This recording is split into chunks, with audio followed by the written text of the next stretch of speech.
ମୁଁ ଯେତେବେଳେ ନୂଆ ବାହା ହେଇକି ଆସିଥିଲି ସେତେବେଳେ ମୋତେ କିଛି ବି ରୋଷେଇ ଆସିନଥିଲା। ବାସ୍ ମୋତେ ଅଟା ଚକଟି ଆସେ, ଆଉ ଚକୁଳି ପିଠା କରି ଆସୁଥିଲା, ଆଉ ଚା କରି ଆସୁଥିଲା। ମୋତେ ଆଉ କୌଣସି ରୋଷେଇ ବି ଆସୁନଥିଲା। ଆଉ ମୁଁ ଯେତେବେଳେ ବାହା ହେଇକି ଆସିଲି ମୋ ଆଈ ଶାଶୁ ମୋତେ ବହୁତ ଜିନିଷ ଶିଖେଇଥିଲେ, ଆଉ ବହୁତ ସୁନ୍ଦର ରୋଷେଇ ମଧ୍ୟ ସେ କରନ୍ତି। ତାଙ୍କ ହାତ ରନ୍ଧା ଯିଏ ଖାଇଛି ସେ ତାକୁ ଝୁରିଛି। ତାଙ୍କଠୁ ଶିଖିଥିବା ଏଇ ଛତୁ ବାଟି ବସାର ରେସିପି, ଯେଉଁଟାକି ମୋର ତ ବହୁତ ଫେଭରେଟ୍। ଆଉ ମୁଁ ଆଶା କରୁଛି ଆପଣମାନେ ଏଇ ରେସିପି ଦେଖିଲା ପରେ ଏଇଟା ଆପଣମାନଙ୍କର ମଧ୍ୟ ଫେଭରେଟ୍ ହେଇଯିବ। ଗୋଟେ ଆମେ କଡ଼େଇ ନେଇନେବା, ସେଇ କଡ଼େଇରେ କଟା ହେଇଥିବା ଛତୁକୁ ଦେଇଦେବା।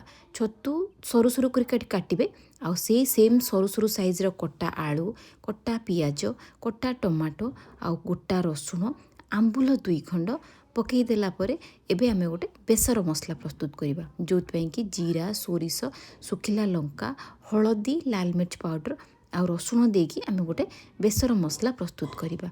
ବେସର ମସଲା ପକାଇଦେବା, ଗୋଟା କଞ୍ଚା ଲଙ୍କା ପକାଇବା। ଆପଣ ଚାହିଁଲେ ଲଙ୍କାକୁ କାଟିକି ପକାଇ ପାରିବେ, ମୁଁ ପକାଇନି। ତାପରେ ସୋରିଷ ତେଲ ଆମେ ପକାଇଦେବା, ସ୍ୱାଦ ଅନୁସାରେ ଲୁଣ ଦେଇକି ସବୁ ଜିନିଷକୁ ଭଲ ଭାବରେ ମିକ୍ସ କରିଦେବା।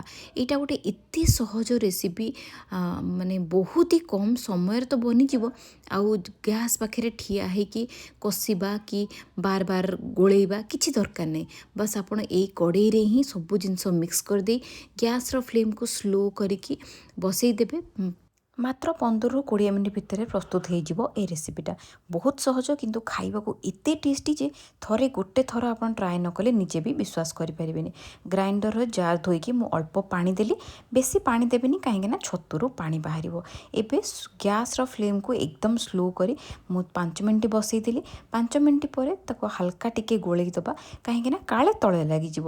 ତଳେ ଲାଗିବାର ଚାନ୍ସେସ୍ ନାହିଁ, କାହିଁକିନା ଯେହେତୁ ଛତୁରୁ ବହୁତ ସାରା ପାଣି ବାହାରେ।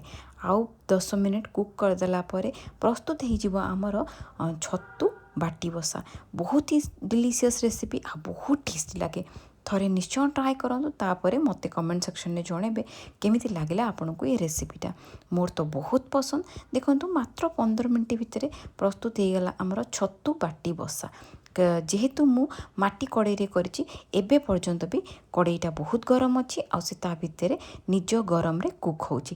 ସେଇଟା ଗୋଟେ ଆମର ମାଟି ପାତ୍ରରେ ରୋଷେଇ କରିବାର ଗୋଟେ ପ୍ଲସ୍ ପଏଣ୍ଟ। କେତେ ସୁନ୍ଦର ଦେଖାଯାଉଛି ନା ଆମର ଛତୁ ବାଟି ବସା। ଆଉ ଥରେ ଟେଷ୍ଟ କରି ଦେଖନ୍ତୁ, ବହୁତ ହି ଟେଷ୍ଟି। ଗରମ ଭାତ କ'ଣ, ପଖାଳ ଭାତ କ'ଣ, ଯାହା ସାଙ୍ଗରେ ଆପଣମାନେ ଖାଇବେ ବହୁତ ବଢ଼ିଆ ଲାଗିବ। ଆଉ ଯଦି ଆପଣମାନଙ୍କୁ ଭିଡ଼ିଓସ୍ ପସନ୍ଦ ଆସୁଥାଏ, ତେବେ ନିଜର ଭ୍ୟାଲୁଏବୁଲ୍ କମେଣ୍ଟ ମୋ ସହିତ ସେୟାର କରିବେ, କାହିଁକିନା ଆପଣଙ୍କର ସୁନ୍ଦର ସୁନ୍ଦର କମେଣ୍ଟ ପଢ଼ିକି ମୋତେ ବହୁତ ବଢ଼ିଆ ଲାଗେ। ଆଉ ଯଦି ପେଜ୍ରେ ନୂଆ ଅଛନ୍ତି ତ ନିଶ୍ଚୟ ପେଜ୍କୁ ଫଲୋ କରିବେ। ଯଦି ୟୁଟ୍ୟୁବରୁ ଦେଖୁଛନ୍ତି ପ୍ଲିଜ୍ ଚ୍ୟାନେଲ୍କୁ ସବସ୍କ୍ରାଇବ୍ କରନ୍ତୁ, କାହିଁକିନା ଆପଣମାନଙ୍କ ସପୋର୍ଟ ମୋତେ ନିହାତି ଦରକାର। Thank you.